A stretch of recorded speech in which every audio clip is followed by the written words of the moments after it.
Yeah, got cut off there. Yeah, so where I was, right, quickly break down, is that we compliment someone on what they're doing. We visually see it. We're saying how well they're doing, and we support them, sort of thing. And then in the very next breath, we're encouraging them and asking them to come and do the opposite, the exact opposite. You know, they're going to go and have donuts. They were the exact things that were on the reasons why he was in the position he was in. It's awesome, right? You got like these 10 the donuts is like nowhere on the list of all of things.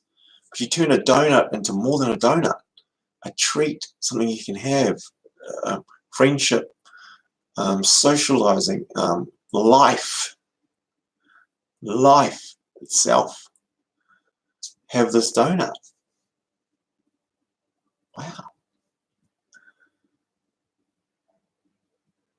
It's the bizarrest thing, right? It's like the very essence of it. It's when a cocaine addict comes up to me, and we've known he's been on cocaine. He's been on cocaine. He's told me the story of cocaine and what it's done to him and how much it's destroyed his life. And how difficult it is for him to stop taking this, sniffing this like cocaine, the draw, all the stuff, right?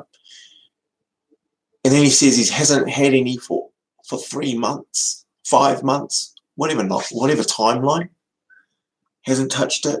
Been really, it's tough. Doing really well. And this is the state he's in.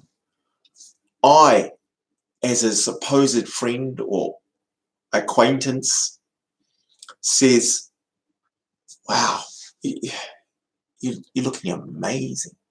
You're looking fabulous, right? And then I go, you want to come around the back, mate? I've got a line of cocaine ready for you.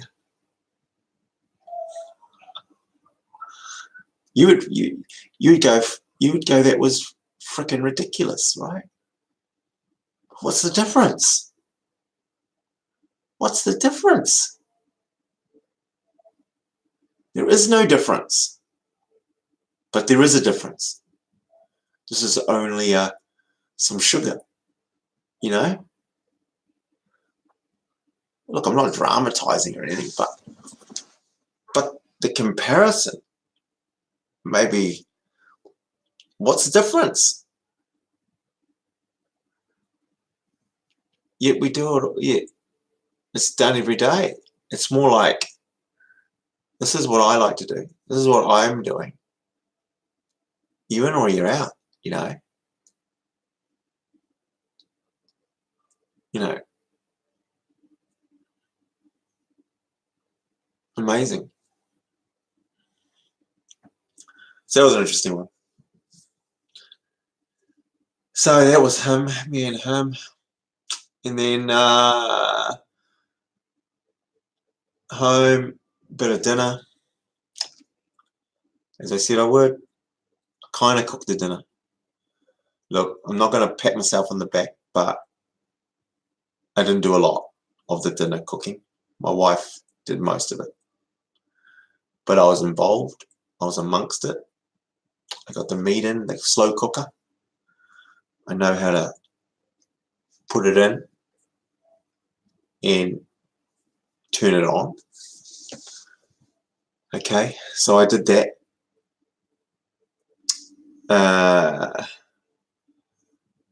I did that yesterday, actually. It wasn't today. But today it was the leftovers of that. So we do enough for 2 days, right? It's a good system. If you have my way, we get it cooked once for 5 days. But so no, yeah. So that was dinner. And then here I am now, talking to this as I do.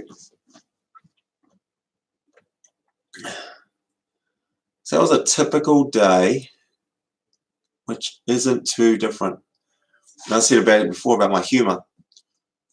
There was 3 or 4 conversations there that had, I know I was getting a bit sort of thing on them, but I'm laughing through all those.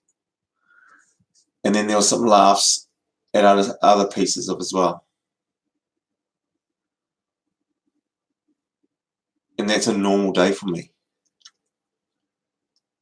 And it's interesting when I haven't seen someone for a while and then they sit with me for 10 minutes and they're laughing and they're almost crying with laughter. I enjoy that.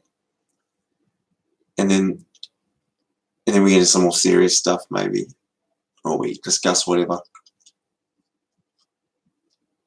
And then they go. And then I do it to the next person. And I pride myself that no one's off limits, right? Nobody is off limits. In fact, the people that you would think are off limits are the people I go for to laugh at them. You know what I mean? I have more. I don't know if you guys have like aunties and uncles, or when you go into a group and there's the woman in the corner who's very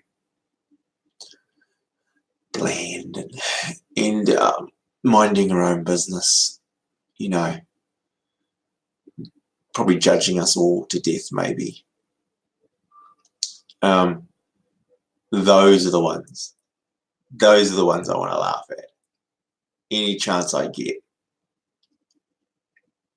You know, if there's an opportunity to find out something about them and then laugh at them about it, I'm your guy. I'm the guy. And I like to watch it happen too, because it changes them, right? It changes the whole dynamics. And it's just, I don't know, just more interesting to me. Bit of a game, I suppose. You know, and not just negative laughing. You know, I try to, one way I'll do it is if I can get them laughing at me for something stupid that I've done and share a story and know that they're laughing at it.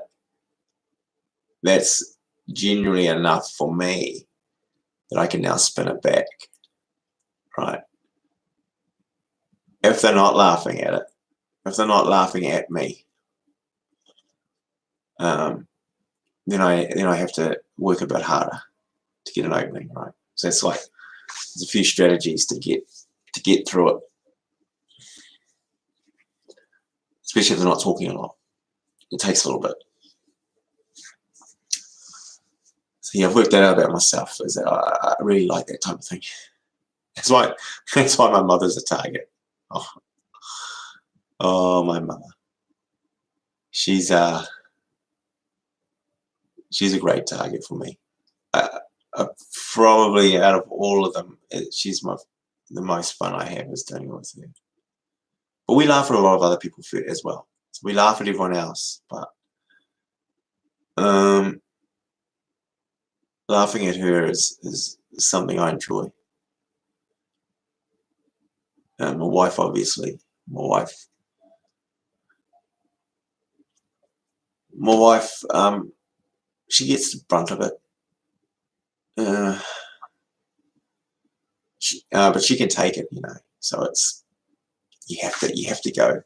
You got to go to the next ceiling, with her. It's more everyone else's reaction. It's actually more interesting than hers. It's to what level we can go. So that can be fun.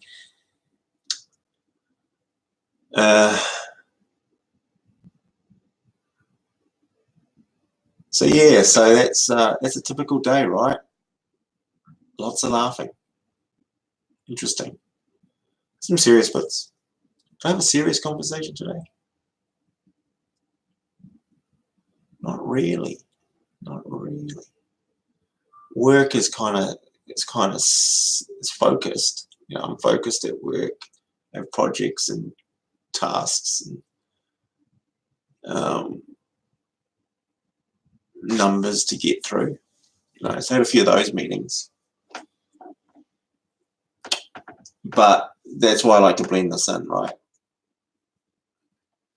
And that makes every day kind of like, in my opinion, quite balanced. I think that creates a balance.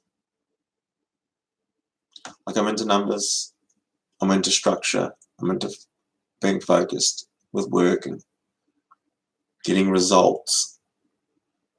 I like the exercise thing and getting stuff out of that and sending my brain down that path.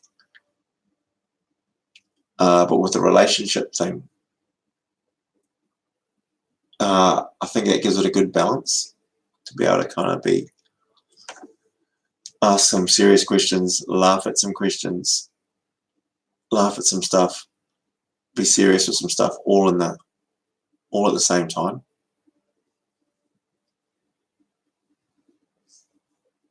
That's my theory anyway.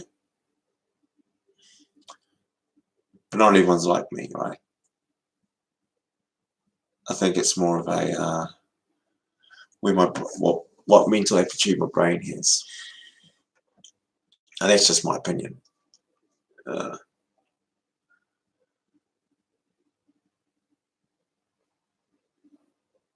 I was even watching this. Those hard time convicts in prison. You gotta love those idiots, don't you? I love the way they talk. Their gangs and stuff, and how they're the top of the food chain in the gang in prison. Wow, what a place to be the top of the food chain. I guess in a prison you'd want to be. I guess it's got to be better having that hustle. Some of the nonsense they talk about is fucking fascinating.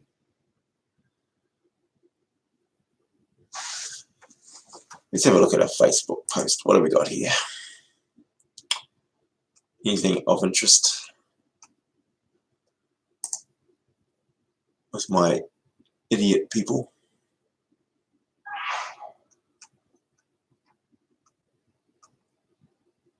There'll be something dumb on here pretty fast.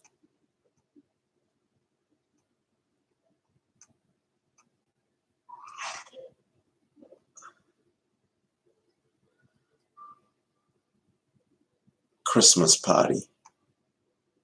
Christmas party. Good Lord.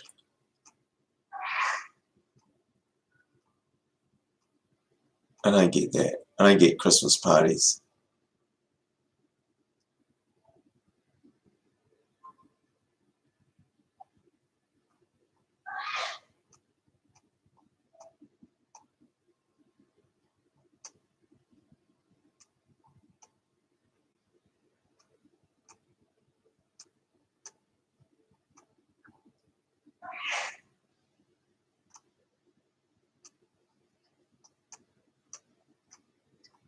Pictures of nothing. Pictures of people with food.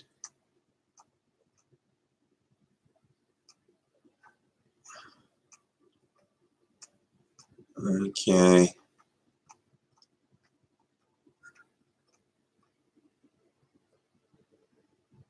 Oh yeah, Stan Lee died. Stan Lee. I liked him. Comics, man, that's something else, right? Those are Marvel comics. I'm a Marvel guy. DC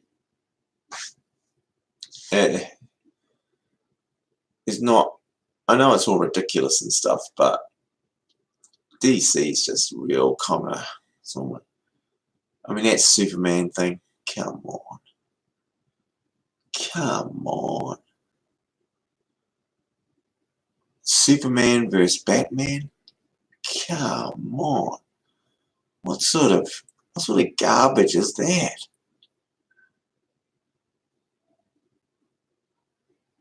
You're Superman.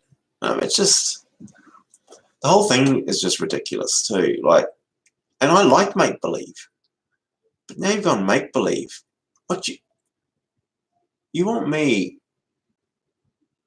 to get into the story where this normal man, no superpowers, none of it. He's just clever and rich and he's athletic and he's mystique. There's nothing super about the guy. Nothing divine, not one piece. Nothing. He's a normal human, but with skills and some money. And that's great. That's a great story. That's awesome, right? Awesome story. But come on. Superman? Oh, I get these ridiculous idiots telling me, oh no, Batman, he's this, he's that, he's clever. Oh, the utility belt. Oh, yeah, of course. Oh, freaking hell.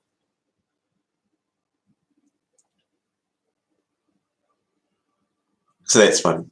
And then they have Superman. He fights Lex Luthor.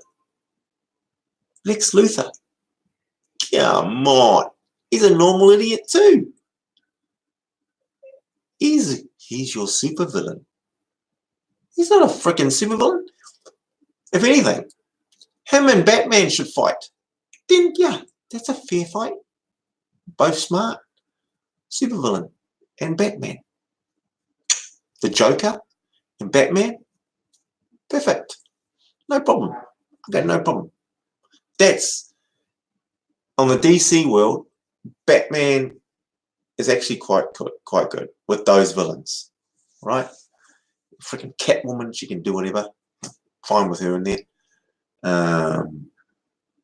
Mr. Freeze or whatever else she got in the Batman and Gotham jargon. No problem. Superman, forget it, man. He don't belong with you clowns. Superman, he needs to fight. He's way over here. He's out of you idiots. You know, Superman can't be freaking mucking around with Lex Luthor. That's ridiculous. Batman ain't. Who cares about Batman? That's ridiculous. It's a waste of time. He can fight bloody. Who does he fight? He's got some superhuman thing. Sweet. You fight those clowns. Leave us. That's why I hate DC. Just forget it. Whereas you get into the Marvel stuff, you know, you can, you know, the Hulks and even though Hulk is kind of boring, you've got guys in there that we can actually battle against, you know. My big one is Thanos. You know, really enjoy his character. Can really get into the storyline of him.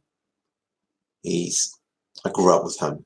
I took to it straight away, right? I think one of the first comics I read, well, not one of the first I read, but my favorite comics I got steered towards was the Infinity Gauntlet. And I'd already read lots of comics up to it, obviously. But then when I got to there, it was like, oh, what a level to go to, what a level to get your brain going, right? And I don't find DC does that. I don't find DC does that. That it's almost like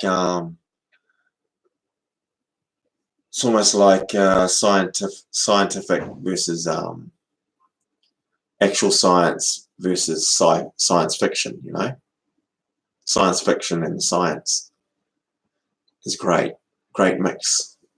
A little bit of science that could be subjective, you know. I remember thinking about it, like even like Spider-Man, logically and evolutionarily, he's actually more possible than frickin' Superman. Superman ain't happening, but a Spider-Man is something that's evolutionarily possible, right?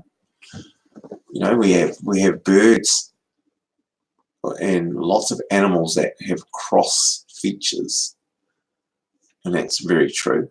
Or, you know, sprouted into certain species to be able to do certain things. I mean, a bird came from a fish, I think. You know, they evolved good enough. Maybe a fish, they're an insect type animal, or let me think that through. How did a bird evolve? Does a bird come from probably a small mammal? Are birds mammals? I think so. Anyway, whatever evolutionary style that came out of, because I think there was insects. Insects could fly. Yeah, the flying ability was there. If we look at the Jurassic fossils, we can tell that there was flying. There's flying animals there. So flight was around pre-Jurassic. So I guess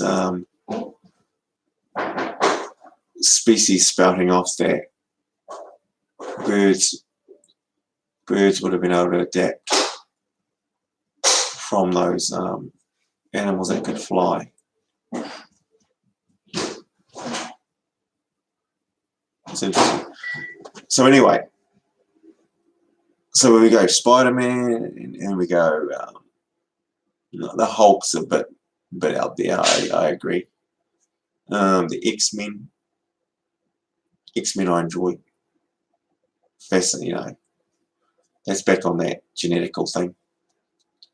You know, born with mutant thing.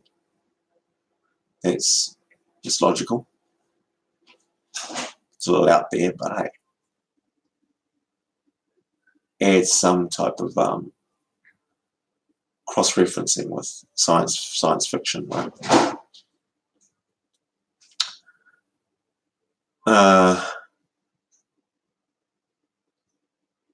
See, Stan Lee created those. He created that. I think Spider-Man was his main one. Hulk, a few of the other guys.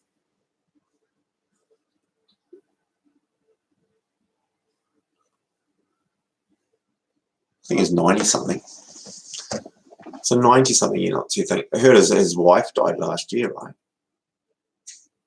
That was interesting. Because a lot of that's interesting. Like when I knew with my grandparents, my grandfather didn't live much longer than when his wife died. You know, it could just be, I think it's still random, but I guess if you die old, then you're dying old. You're both dying. It looks like it's not far between. Well, just because you're both old, you know. Plenty of people around where their partner died at 50 and you live to your 90. What happened there then? Didn't you love that person as much? So I'm not convinced of that. think it's just one of those things. Others like to add more to it. Not convinced. There's plenty of cases, you know, just because you look at a couple of people, it doesn't mean, oh, you see what happens. Well, we'll find another 100,000 people that didn't happen to. You know what I mean? I love that too, how we associate just a little bit of data that we have in our little area. But like here's another conversation I had. Was it today? I mean yesterday. So I go 2 days, man.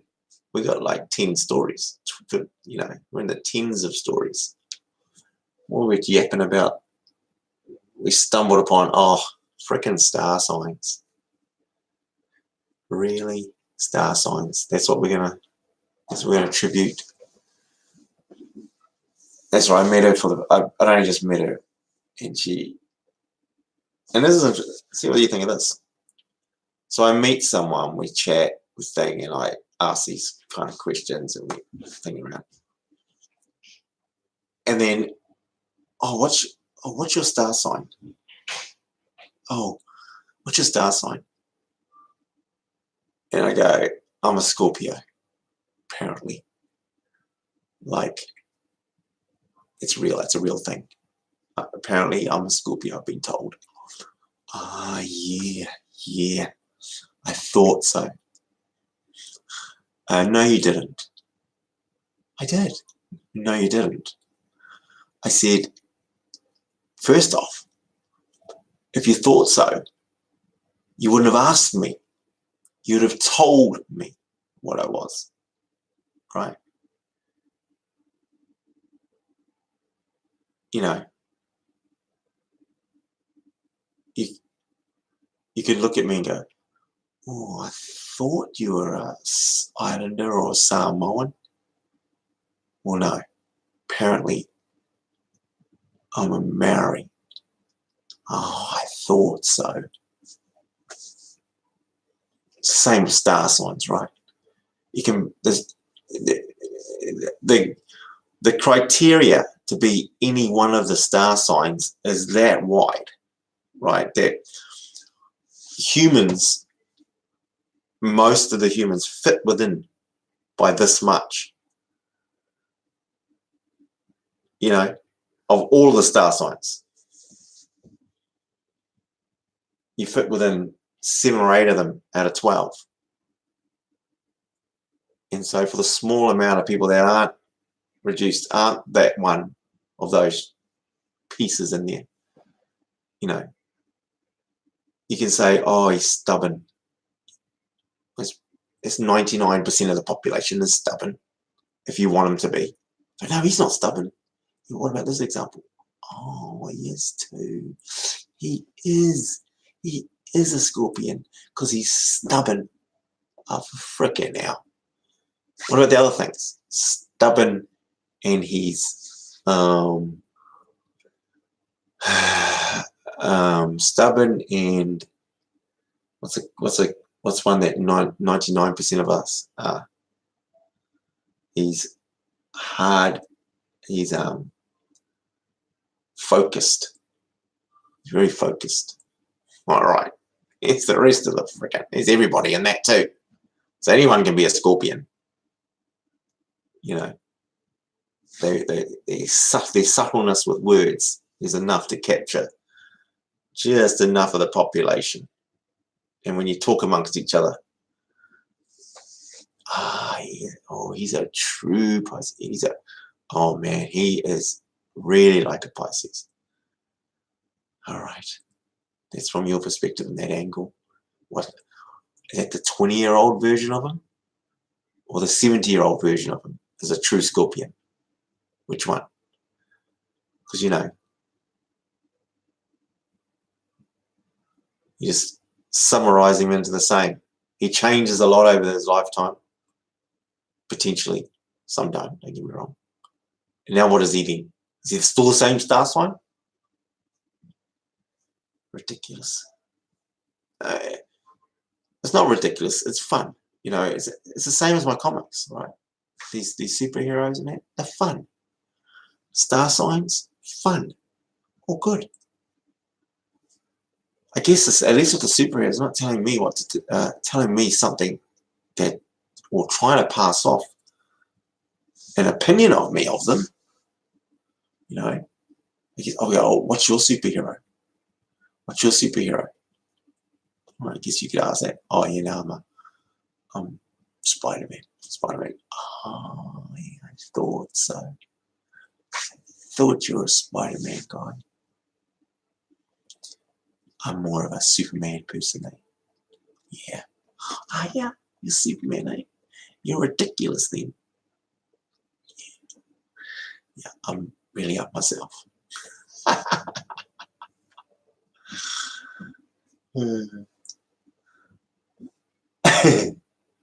So comics versus astrology, it's a guy thing, man thing. No, I guess it's like the WWF. I'm not big on it. I enjoyed it, man. I enjoyed WWF when I was growing up. I just love the theatrics. You know, 100% not true, right? 100% not true, but funny, entertainment. That's all I'm there for, is the entertainment.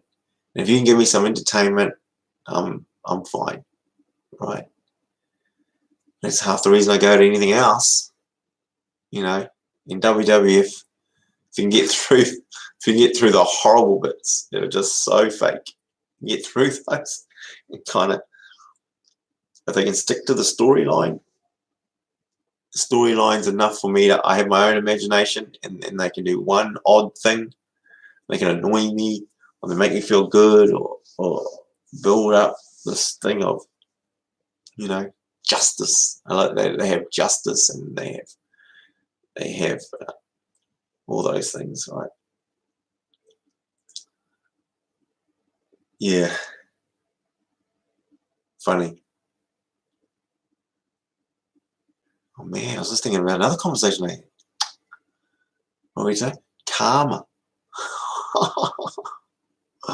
What a day. What a day. Poor bloody idiot. Believing in karma.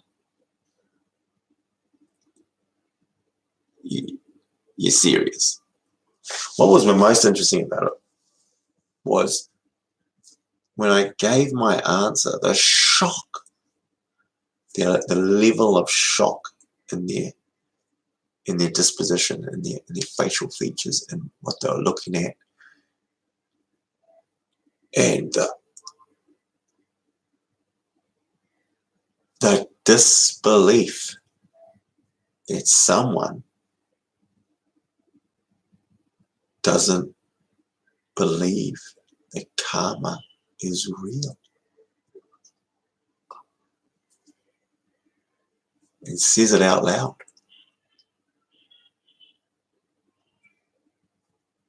That's what I love the most. I think, man, what sort of fish bubble, what sort of fish pond are you in? You know, how closed off are you at reality? Far out. You know, karma joins in with astrology, in my opinion. It's on the same list. I mean, you can actually stick karma and prayer in the same. It's the same emotional feeling, disposition of ridiculousness in one thing. How you've conjured up where your mind can go. What's interesting too, I think she doesn't believe in God, or not God, she doesn't believe in religion, which religion are into the prayer. But karma's real. Oh my God, I love it. You go, karma's real, karma, and you go, oh, these religious idiots, how do they freaking get on? How do they not watch that? You're the same idiot, you know? Karma ain't happening. which karma are you talking about?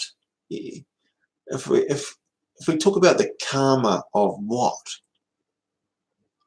you do something good will happen to you.